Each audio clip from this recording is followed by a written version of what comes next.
우리 시편 23편 참 외우고 또 외우고 늘 묵상하는, 정말 교회 다닌다면, 예수 믿는다면 이 시편 23편을 모르는 분들은 아무도 없을 것입니다. 이 성경을 보면 많은 구절마다 하나님과 우리의 관계를, 이 목자와 양의 관계를 많이 소개하고 있습니다. 자, 그 말씀 보면, 우리 시편에 보면 시편 79편 13절에 보면 우리는 주의 백성이요 주의 목장의 양이니라고 말합니다. 또한 시편 78편 52절에도 그가 자기 백성은 양같이 인도하여 내시고 광야에서 양떼같이 지도하셨도다 라고 또 성경은 말합니다. 또한 이사야 40장 11절에 보면 그는 목자같이 양떼를 먹이셔서 어린 양을 그 팔로 모아 품에 안으시며 라고 말합니다. 자, 뿐만 아닙니다, 여러분. 물론 구약에 그 많은 또 구절이 있는데요, 신약에도 예수님을 설명할 때에 또한 목자로 설명합니다. 요한복음 10장 11절에 보면 나는 선한 목자라, 선한 목자는 양을 위하여 목숨을 버리거니와. 이어서 14절 15절에도 나는 선한 목자라, 나는 내 양을 알고 양도 나를 아는 것이 아버지께서 나를 아시고 내가 아버지를 아는 것 같으니 나는 양을 위하여 목숨을 버리노라고 예수님께서 말씀을 하고 있습니다. 자, 그런데 여기서 우리가 중요한 질문이 하나 있어요. 왜 하나님께서는요 양의 비유로 우리를 말씀하고 있을까요?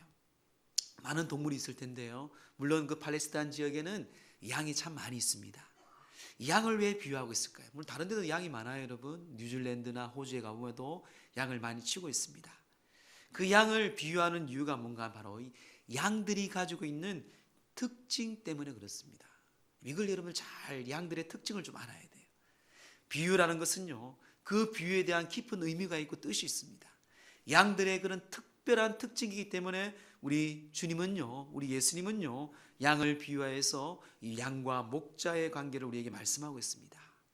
필립 켈러가 쓴 양과 목자라는 책이 있습니다. 이 책에 보면 실제로 이 저자인 켈러가요, 이 8년 동안 목자의 생활을 하면서 자신의 경험으로 쓴 이야기가 있습니다. 양의 특징을 그는 이렇게 4가지로 이야기하고 있습니다. 첫째, 양은 겁이 많은 동물이라 두려움에서 벗어나지 않으면 눕지 않는다. 한마디로 마음이 평안하지 않으면 절대로 눕지 않는다는 것입니다. 두 번째는 집단 안에서 상호 행동을 하는 동물이라 서로 간에 싸움이 있을 때 눕지 않는다. 자주 싸운다고 합니다, 여러분.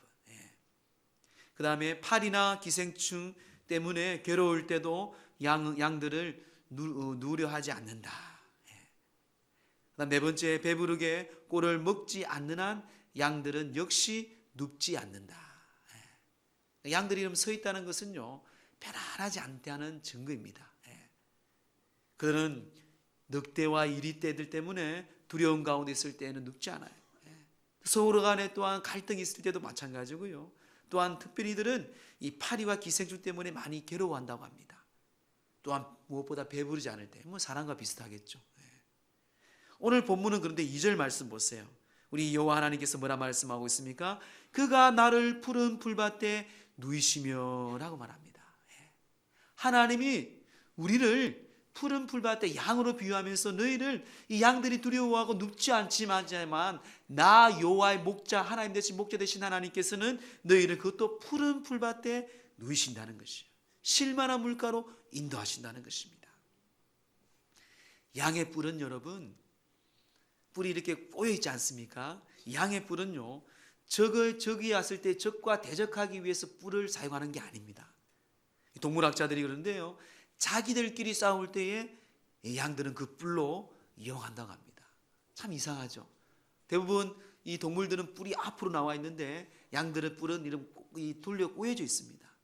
그 이유도요, 자기네끼리 싸울 때에 그들은 그 뿔을 사용하지 절대로 남을 해코지 않는다고 합니다. 그래도 우리도 꼭 양 같죠. 얼마나 우리끼리 서로 많이 싸웁니까? 성경 이사야 53장 6절에도 말합니다. 우리는 다 양 같아서 그릇 행하여 각기 제 길로 갔거늘 여호와께서는 우리 모두의 죄악을 그에게 담당시키셨도다. 다 제갓길로, 자기 생각대로, 자기 뜻이 안 맞으면 싸우고, 내뱉고, 상처 주고, 그런데 우리 예수님께서 우리의 모든 죄악을 담당하셨다라고 이사야가 예언을 하고 있습니다. 참 우리가 똑똑한 것 같지만요, 하나님은 양과 목자를 비유하는 것은 양은 목자 없으면 절대로 안 된다는 것이에요. 동물학자들의 말입니다. 동물학자들이요, 인간이 양을 돌보지 아니하면 양은 지구상에서 가장 먼저 사라질 동물이라고 합니다. 다른 동물들은 자존력이 있습니다. 근데 양은요, 양은 꼭 목자들이 돌보잖아요. 인간이 돌보지 않으면 가장 먼저 1순위가 없어질 동물이 바로 양이라고 합니다. 오늘 시편 말씀, 이 말씀의 어려운 환경 가운데 있는 이 들판에서 우리를 인도하시는 여호와 하나님, 오늘 이 말씀을 통해서 우리가 기억할 것은요, 나의 목자 되신 하나님이에요. 오늘 6절의 말씀이지만요, 하나님을 나의 목자, 나의 목자, 나의 목자, 나라는 이 1인칭의 대명사가 무려 14번이나 나옵니다. 근데 영어 성경과 원어는요 17번 이상 나와요. 성경은 6절밖에 안 되는데 불구하고 하나님을 나의 목자라 그래요. 나의 목자, 나의 목자, 나의 목자. 이게 17번 이상 나오거든요. 이것은 여러분 철저한 나의 고백이에요. 다윗의 철저한 고백입니다. 이것은 다윗이 하나님을 만난, 인격적으로 만나고 체험적인 놀라운 하나님의 은혜 가운데 만난 하나님을 향하는 자신의 고백이요, 간정이요, 하나님께 선포하는 것입니다. 즉 다윗은요, 하나님과의 관계를 끊을 수가 없다는 것입니다. 마치 양과의 목자 관계처럼, 우리가 목자를 떠나서는 죽는 것처럼 우리 인간 또한 하나님과의 이 통로가 막히면 그 막은 것이 죄잖아요. 죄.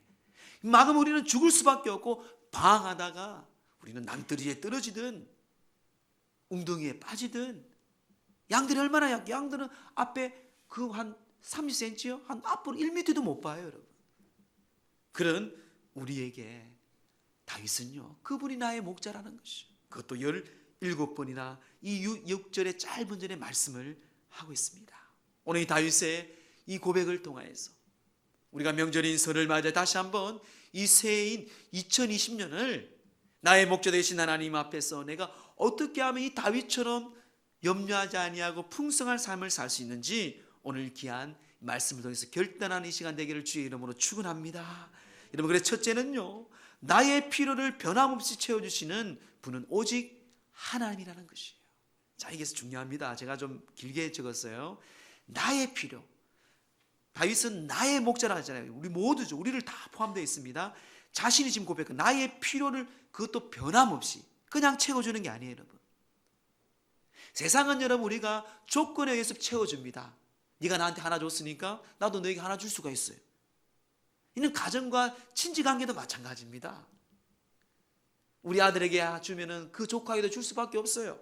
그런데 하나님은 그런 관계와 조건이 아니고요, 우리의 필요를 변함없이 기분 좋을 때나 기분 나쁠 때나 아니면 우리가 힘들 때나 잘 될 때나 그게 중요하지 않아요. 우리 하나님은요 일관성이 있습니다. 변함없이 채워주시는 분이 누구라고요? 하나님이라는 것이에요. 이걸 여러분 한 해 동안 우리는 기억하면서 믿음 생활 해갈 때에 풍성함이 있다는 것입니다. 자, 그게 1절 2절이죠 우리 함께 합독합니다. 시작. 여호와는 나의 목자시니 내게 부족함이 없으리로다.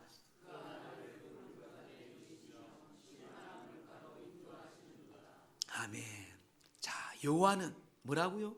내게 부족함이 없다는 거예요. 부족함이 없는, 하나님 때문에 나는 부족함이 없다 뿐만 아니라 나의 목마름과 배고픔과 부족함이 없이 푸른 풀밭에 놓이신다는 거예요. 쉴만한 물가로 인도하심. 여러분, 양은 푸른 풀밭과 물가만 있으면 다 끝입니다. 그는 그들의 인생의 모든 만족이에요. 모든 채우심이에요. 우리 소들을 보세요. 소들 그냥 들판에 풀이 풍부하고요, 목마르면 그 가까이 시냇물이 있어서 물 먹으면 얼마나 편안하게 삶을 살아갑니까? 제가 어릴 적에 옛날에 한번 얘기했던 것 같은데요, 소를 한우죠, 한우. 우리 소를 저에게 잘 키우라 그러더라고요. 쏘갔어요. 잘 키우라 그러더라고요. 제가 그때 국민학교 한 5학년 때쯤 됐던 것 같아요. 이 송아지를 낳으면 내가 넣어줄 테니까, 우리 아빠가 그랬어요. 넣어줄 테니까 잘 키우라고. 그래서 진짜 새벽에, 여러분 새벽에 이슬 먹은 그 풀을 먹기 위해 새벽 5시에 일어나서 여러분 소묘기로 가서 1시간 동안, 그리고 학교 가고, 그래서 임신을 했잖아요. 아이고 할렐루야, 얼마나 좋겠어요. 그래 저거 이제 내 거야, 내 거. 내가 이제 잘 키워서 별 생각이 다 들죠. 송아지가 정말 나오면서요, 저도 신기하더라고요. 낳자마자 일어나고 막 긋더라고요. 근데 다들 동네 사람들이 와서 구경하잖아요. 시골은 촌 사람들 구경하거든요. 야, 저 송아지는 참 크네. 다 크다고 그러더라고요. 야, 누가 저렇게 잘 이렇게 했는지. 내가 얼마나 뿌듯합니까? 저거 내 거다 하면서 나중에 팔아먹고 그러더라고요. 나중에 썩은 거예요. 근데 여러분, 소들의 특징이 있습니다. 아침에도 먹이고, 제가 이제 학교 갔다 와서 낮에도 먹입니다. 먹이면요, 낮에 가면요, 특히 방학 때 먹이면요, 이 소는 잘 먹으면요 그냥 누워 앉아 있습니다. 그리고 많이 먹었는데 가만히 있습니다. 서 있어요. 왜 그런지 아세요? 목말라서 그래. 목말라서. 이 소를 키워봐야 돼요. 그럼 또 가서 냇가에 가서 물을 다 먹이면요, 또 가서 그 양집하는 곳에 다 앉아 있어요. 그래서 저는 이제 놀다가 이제 또 집에 데리고 가는. 양도 마찬가지죠. 여러분, 동물들은요, 이 부족함이 없다는 것은요, 그 푸른 초장에, 푸른 풀밭에 누이고요, 쉴만한 물가가 있다면 그들은 풍부하고 충만하다는 것이에요. 오늘 하나님은요, 이 양을 비유하면서 우리의 필요, 우리의 모든 것을 항상 그것도 변함없이 채워주시는 오직 그 하나님만이 여러분들 삶의 가정의 주인을 삼아서 이 귀한 한 해를 살아가기를 주의 이름으로 축원합니다. 근데 우리가 왜 부족함이 없도다라는 이 고백을 왜 하지 못할까요? 늘 우리는 부족함이 없는 게 아니에요. 늘 부족해요. 여러분, 왜 내게는 부족함이 없도다라고 고백할 수 없을까요? 간단합니다. 욕심 때문에 그래요. 욕심이에요. 이 욕심은요, 항상 넉넉함이 있음에도 불구하고 사람들을 부족하게 만듭니다. 야고보서 1장 15절 말씀 아시죠? 욕심이 잉태한 즉 죄를 낳고 죄가 장성한 즉 사망을 낳느니라. 성경은 분명히 말씀합니다. 이거 어때요? 옷이 없을 때는 저 깨끗한 옷 양복 한 벌만 있으면 좋겠다, 2벌만 있으면 좋겠다, 3벌만 있으면 좋겠다. 나중에는 그래도 명품을 있어야지. 구두도 마찬가지예요. 핸드백도 마찬가지예요. 저 국산인데 저거 하나만 있어도 얼마나 좋을까. 나중에는 명품은 있어야지. 이게 사람들의 욕심이에요. 늘 부족해, 늘 목말라요. 제가 가끔 자주 얘기하잖아요. 여러분 신혼 때 생각하세요. 신혼 때 우리 권사님들, 장로님들 신혼 때 생각해 보세요. 그 새빵살이 하면서 아이고 조그만하지만 전셋집 한번 갔으면 좋겠다. 가니까 어때요? 근데 집이 하나 있어야지. 또 집이 하나 있으니까 어떻습니까? 근데 저택이 하나 있어야지. 평수를 넓혀야지. 저도 다 우리 마찬가지입니다.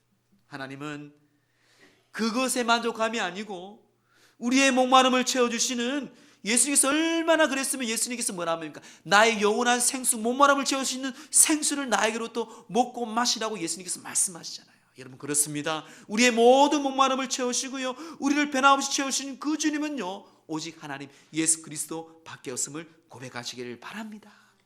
한국심리학회에서 설문조사를 해봤어요. 우리나라 행복지수가 100점 만점에 63점이라고 합니다. 근데 지역에 따라 또한 행복지수가 다르다고 합니다.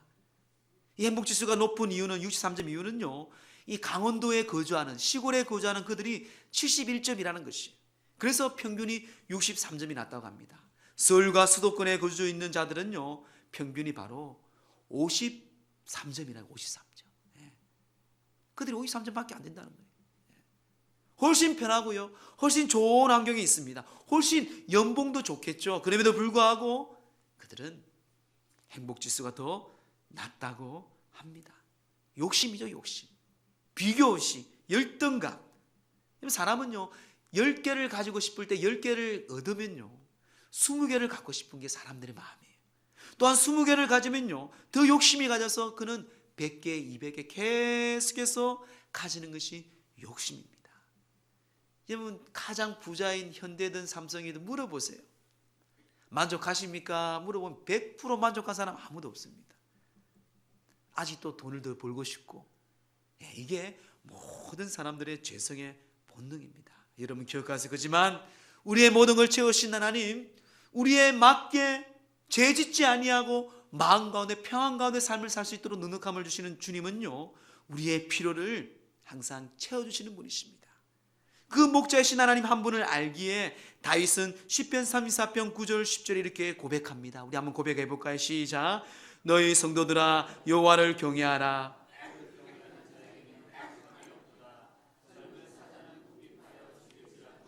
여호와를 찾는 자는 모든 좋을 것이 부족함이 없으리로다. 아멘. 하나님께는요, 하나님을 경외하는 자, 하나님을 예배하는 자, 여러분 가정의 예배를 해야 돼요. 이 모든 하나님을 경외하는 자에게 부족함이 없다는 것이, 그 부족함이 모든 좋은 것을 여호와께서는 여호와를 찾는 자에게, 여호와를 경외하는 자에게, 여호와께 제단과 예배하는 자에게 하나님께서는 그들에게 부족함이 없으리라고 약속합니다.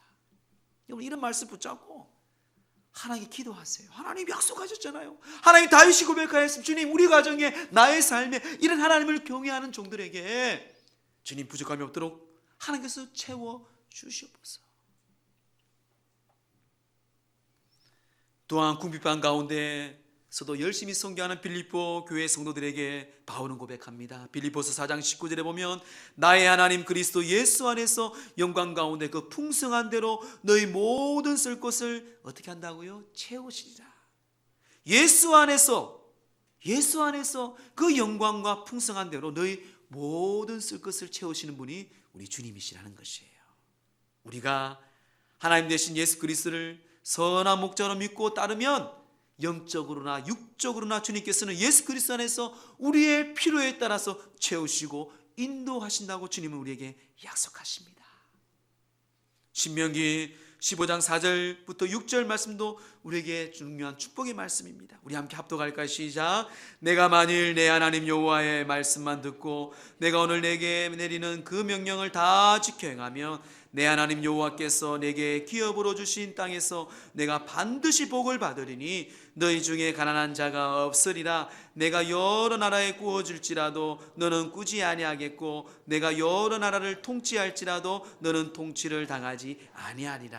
아멘. 우리 하나님은요, 다른 곳에 구워줄지라도 너가 꾸지 아니한다는 것이 아주 넉넉함으로 하나님 그 기업을 주시고요, 우리에게 풍성함으로 주신다고 합니다. 목자 되신 우리 주님을 따라가면 푸른 풀밭과 실만한 물가를 계신 우리 하나님께 감사할 수밖에 없습니다. 그 목자 되신 우리 주님, 푸른 풀밭과 실만한 물가 가운데 풍성한 은혜가 있는 이 한 해가 되기를 다시 한번 주의 이름으로 축원합니다. 둘째는요, 목자 되신 하나님이 나를 바른 길로 동행하십니다. 좀 문장이 길지만 여러분 여기에 우리 하나님은요, 그것도 바른 길과 동행이 중요합니다. 이 바른 길인데 그것도 너 혼자 가라 이게 아니에요. 그 바른 길로 주님께서 우리와 함께 동행해 주신다는 것이, 이건 참 복된 하나님의 풍성함입니다. 우리 3절 4절 시작. 내 영혼을 소생시키시고 자기 이름을 위하여 의의 길로 인도하시는도다. 내가 사망의 음침한 골짜기로 다닐지라도 해를 두려워하지 않을 것은 주께서 나와 함께 하심이라. 주의 지팡이와 막대기가 나를 안위하시나이다. 아멘. 의의 길로, 의의 길은 무슨 말입니까? 악의 길이 있다는 것이에요. 악의 길로 너희를 가는 것이 아니고 악의 길로 갈 때마다 하나님께서는 막대기로 통해서, 지팡이를 통해서 너를 바른 길로, 의의 길로 인도해 주시는 거예요. 뿐만 아니라 너가 사망의 음침한 어떤 어려움과 고난의 길을 갈지라도 위기 속에서도 내가 너와 함께 한다는 것이에요. 여러분, 예수 믿는다고 해서 만사형통 아닙니다. 예수님도 이 세상에서 고난과 시험을 당했어요. 당연한 거예요, 여러분. 그런데 그게 중요한 게 아니에요. 그 속에서 내가 믿음과 말씀을 통해서 하나님과 함께 하심으로 우리가 믿음으로 이기는 삶, 이게 바로 그리스도인의 가장 주신 권세예요. 권세. 이게 하나님의 자녀된 권세입니다.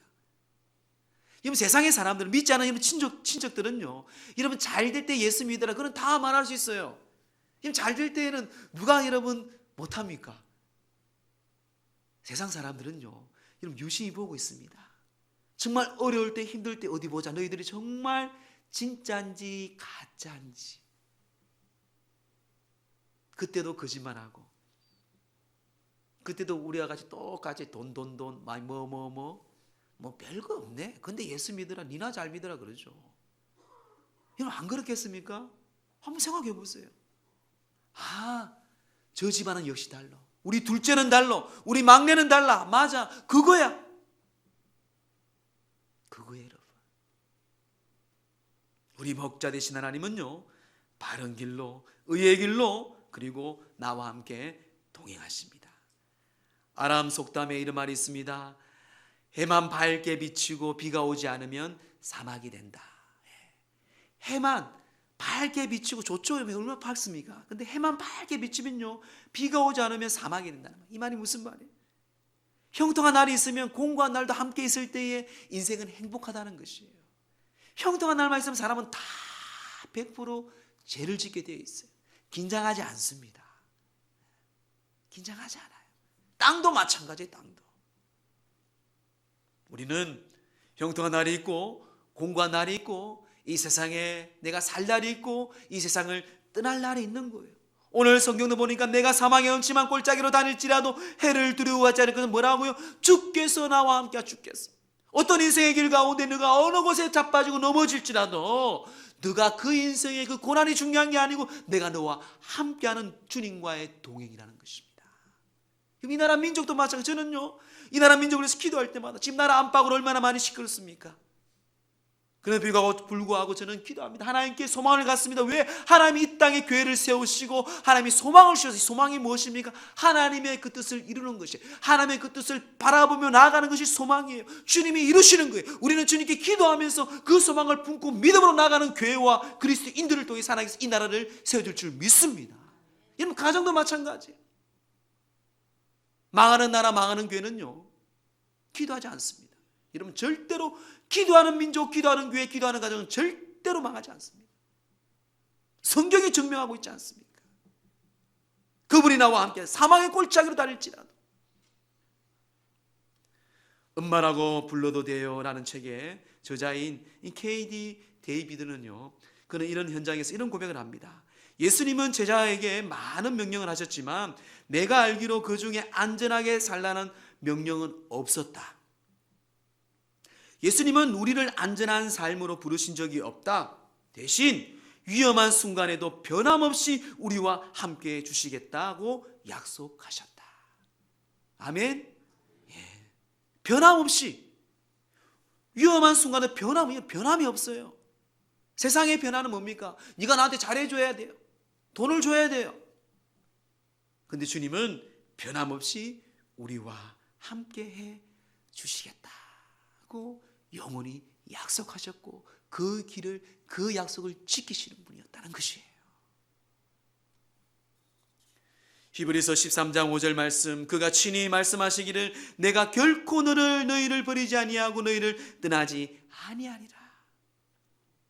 이사야 43장 2절 말씀, 네가 물 가운데로 지날 때에 내가 너와 함께 할 것이라. 강이 건널 때에 물이 너를 침몰하지 못할 것이며 내가 불 가운데 지날 때에 타지도 아니할 것이요 불꽃이 너를 사르지 못하리니. 사실 이사야 43장 2절 말씀은 셋째 아이가 나오면 이 말씀 주려고 그랬어요. 저는 이 말씀 참 좋아합니다. 저희는 아이는 첫째, 둘째 다 말씀이 있거든요. 창세기 12장 말씀, 이사야 60장 말씀, 또 이 이사야 43장 말씀 참 좋아요. 어느 곳에 옛날에 가장 무서운 게 두려움이 뭡니까? 물하고 불이에요. 뭐 요즘에도 불이 제일 무섭지만 불이 얼마나 옛날에 얼마나 무서워요. 그런데 주님께서는요, 그 가운데 지나갈 때 물이 너도 침몰하지도 아니하고요, 불이 너도 타지도 아니하고요. 왜요? 내가 너와 함께 하기 때문에. 할렐루야. 얼마나 감사할 일입니까? 하나님이 약속하셨어요. 또한 이사야 48장 17절에 너희의 구속자여 이스라엘의 거룩하신 자이신 여호와께서 가라사대 나는 내게 유익하도록 가르치고 너를 마땅히 행할 길로 인도하는 너희 하나님 여호와다. 마땅히 너희가 의의 길로 행할, 바른 길로 가야 할, 인도할 너희 하나님 여호와라는 뜻입니다. 이번에 새로운 찬송가에는 기록되어 있지만 옛날 찬송가에 기록되어 있는 게 있어요. 그때 찬송가 494장인데요. 나 제중에 헤매며, 1절 가사가 이렇습니다. 나 제중에 헤매며 다녔지만 날 버리지 않으심을 믿습니다. 나아가는 길 주께서 지키시며 늘 동행해 주시네. 주 언제나 나 함께 늘 동행해 주시네. 주 날마다 내게 이김 주고 늘 동행해 주시네. 이 작곡자는요, 가브리엘입니다. 가브리엘. 이 가브리엘 이분은요, 음악 선생이었어요. 시편 23편의 말씀을 묵상하면서 지은 이 시와 찬송이 여러분 이 나 제중에 헤매며 다녔지만 주님이 나를 버리지 아니하고 주님이 나와 함께 하시고 늘 동행하신 그 주님을 작사하며 찬송으로 하나님께 영광 돌린 곡입니다.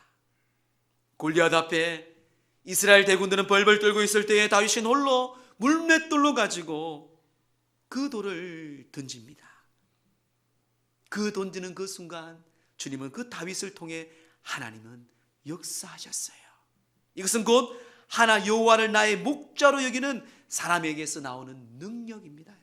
하나님이 나의 주인이요, 하나님 나의 구원자요, 예수님이 나의 모든 전부임을 나아가는 그들의 고백 속에 나오는 하나님의 능력이라는 것이에요. 세상은 여러분 물질로 승계하는 게 아닙니다. 명예와 능력이 아니에요. 여러분, 그거는 끝이 없다도요. 서울대학교 나오고 수석을 나오신 그분에게 물어도 끝이 없다도요. 여러분, 사업을 매어도 정말 그 물질이 많은 사람들에게도 끝이 없어요. 여러분.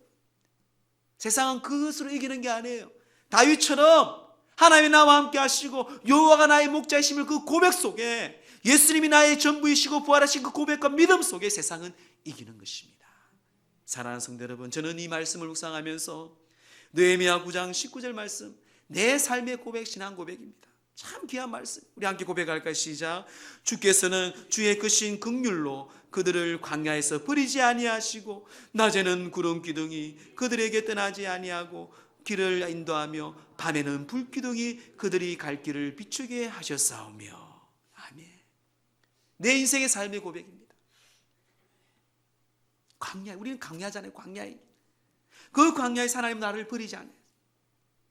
때로는 하나님을 의심하기도 하였지만 하나님께서는 늘 낮에는 구름 기둥으로 밤에는 불 기둥으로 나의 갈 길을 인도하시는 주님, 우리의 갈 길을 인도하시는 그 주님, 그 바른 길로 인도하시고 나와 동행하신 그 주님과 함께 이 한 해를 풍성하고 살아가는 우리 모두가 되기를 주의 이름으로 축원합니다. 마지막 셋째는요, 나는 하나님께 특별한 존재입니다. 특별한 존재예요. 우리는 5절 말씀입니다. 우리 함께 합독할까요? 시작. 주께서 내 원수의 목전에서 내게 상을 차려주시고 기름을 내 머리에 부으셨으니 내 잔이 넘치나이다. 아멘. 예.